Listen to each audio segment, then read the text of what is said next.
Hello students, today's next video present perfect continuous tense। ये हमारा टेंसों पे चौथे नंबर का है।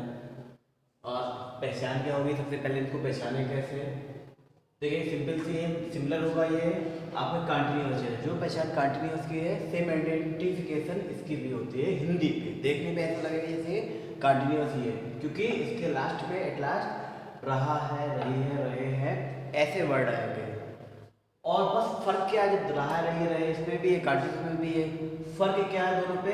फर्क ये है कि इस पे समय दिया रहा है, टाइमिंग दी गई होगी। टाइमिंग का मतलब कि वो कुछ काम हो गया होगा टाइम तक और कुछ काम जारी रहना पाया जाएगा, इसलिए इसको परफेक्ट भी बोलते हैं और कंटिन्यूस भी बोलते हैं। तो पहचान रहा रही रहे और साथ में क्या होगा, समय दिया होगा। जैसे मैं 2 घंटे से घर जा रहा हूँ, मैं 4 महीने से पढ़ा रहा हूँ, यानी क्वांटिटी भी है और कुछ टाइम भी दिया जाता है जिससे काम वो पूरा हो गया होगा।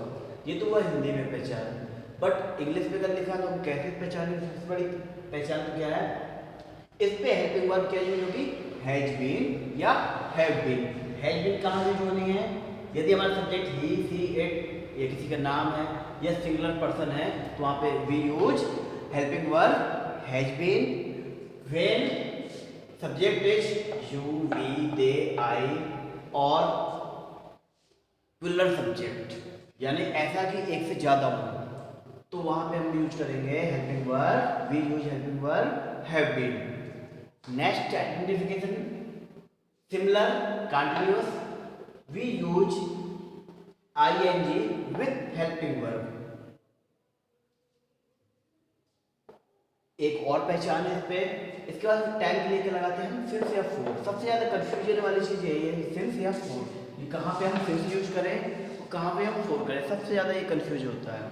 मोस्टली बच्चे कंफ्यूज रहते हैं क्योंकि दोनों टाइम के लिए हैं। लेकिन हम देखते हैं since starting time of work, यानी जो काम हो रहा है अगर वो स्टार्टिंग का टाइम दिया हुआ, जैसे मैं 2 बजे से क्लास ले रहा हूँ तो काम शुरू होने का टाइम क्या था? 2 बजे से। तो वहां पे क्या करेंगे, हमें ये पता चला कि भाई जब काम शुरू हुआ वो वाला टाइम पता चला तो हम सेंस यूज करेंगे। जैसे 15 जून से छुट्टी हो जाए, 15 जून से विद्यालय खुलेंगे तो 15 जून, यानी जब वो काम होना है खुलने का तो वही टाइम दे दिया उन्होंने जब से वो काम स्टार्ट होगा, यानी स्टार्टिंग ऑफ टाइम, यानी वो जो काम का स्टार्टिंग का समय बताए, यानी जहाँ से वो काम शुरू हुआ है तो वहाँ पे हमें यूज करना है सेंस। अदरवाइज फॉर का क्या है? ड्यूरेशन ऑफ टाइम, कितना समय बीत गया। जैसे मैं 2 घंटे से काम कर रहा हूँ तो यानी मुझे काम करते करते 2 घंटे हो गए, या वह 4 दिनों से बाहर रह रहा है तो कितना समय बीत गया? 4 दिन। ये नहीं बताया कि कब से, लेकिन ये है कितना समय बीत गया। मैं 6 साल से आगरा में रह रहा हूँ तो कितने ईयर्स हो गए? 6 साल। यानी जितना, जिससे ये पता चले कितना समय बीत गया है वहाँ पे फॉर यूज करना है, जिससे ये पता चले कि ये काम कब से शुरू हुआ है वहाँ पे सिंस का प्रयोग करना है। बुक्स में आपको इसको निश्चित समय, इसको अनिश्चित समय कहते हैं। जैसे अफर्मेटिव में देखते हैं subject has been, have been ऐसे करके टाइम को सबसे लास्ट में रखना है। पहला एग्जाम्पल देखते हैं, मोहन 4 साल से महुआ में रह रहा है। तो रह रहा है मिला तो ये तो कंटिन्यूअस है या परफेक्ट कंटिन्यूअस है। जैसे ही हमने टाइम देखा तो कंफर्म हो गया ये परफेक्ट कंटिन्यूअस है। बनाएंगे, स्ट्रक्चर सामने है। सबसे पहले सब्जेक्ट मोहन, मोहन का क्या आएगा? हैज, बीन अपने आप जोड़ते हैं, बीन वर्ब क्या काम हो रहा? रहने का, लिव आईएनजी जोड़ेंगे, लिविंग इन द महुआ। अब बात आती है टाइम की। 4 साल ये कौन सा टाइम है? शुरू होने का समय है, कितना समय बीत गया, यानी उसको 4 साल रहते रहते हो गए, ड्यूरेशन ऑफ द टाइम हो गया, तो वहाँ पे हम यूज करेंगे फोर का। नेक्स्ट है हमारा प्रेरणा 2 बजे से बगीचे में टहल रही है मिला और टाइम भी मिला हमें, परफेक्ट कंटिन्यूअस है। हैज बीन लगाएंगे तो प्रेरणा, प्रेरणा के लिए सिंगुलर है, has been walking in the garden. अब सिंस या फोर क्या आना चाहिए? 2 बजे से। अब ये नहीं बताया कितनी देर हो गई टहलते, तो उन्होंने कहा कब शुरू किया था, स्टार्टिंग ऑफ द वर्क, टहलने का काम था कब से शुरू हुआ? 2 बजे से। तो आप हम यूज करेंगे सिंस टू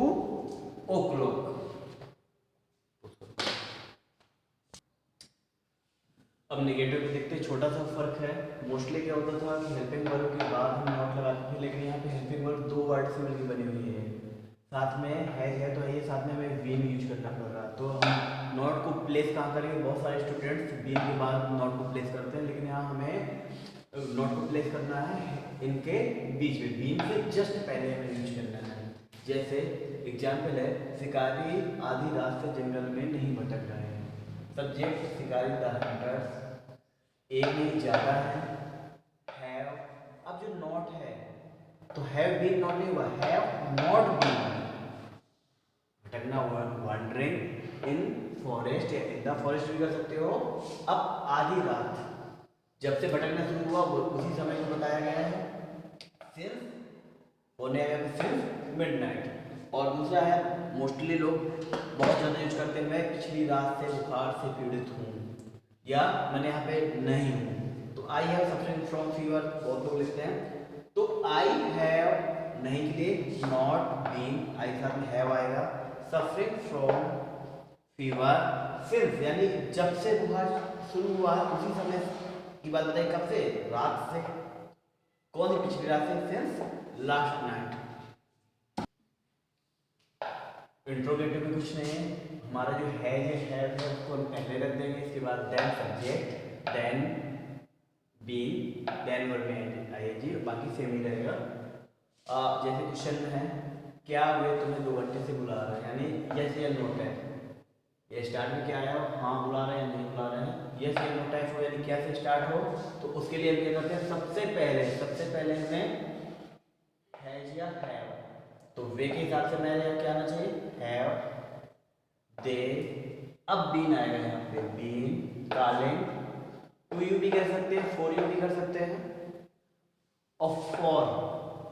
अब 2 घंटे से, तो निश्चित समय है नहीं है, कितना समय बीत गया, ड्यूरेशन दिखा रहा है 2 घंटे से, फॉर, तो इसके लिए आएगा फॉर। नेक्स्ट है, मीरा 4 बजे से क्या पढ़ रही है। मीरा 4 बजे से क्या पढ़ रही है, यहाँ पे क्या वर्ड आया हुआ है, तो इसकी इंग्लिश हमें पहले बनानी पड़ेगी। क्यों? अगर क्या मीना 4 बजे से पढ़ रही है तो यस या नो में आंसर हो जाता, हाँ भाई यस पढ़ रही है, नो पढ़ रही है।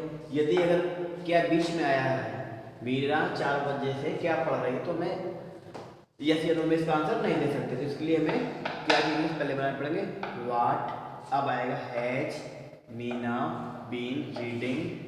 अब सिंस क्यों आया, क्योंकि पढ़ने का समय जहाँ शुरू हुआ था वहाँ पे वो टाइम इसमें बताया हुआ, स्टार्टिंग ऑफ द टाइम।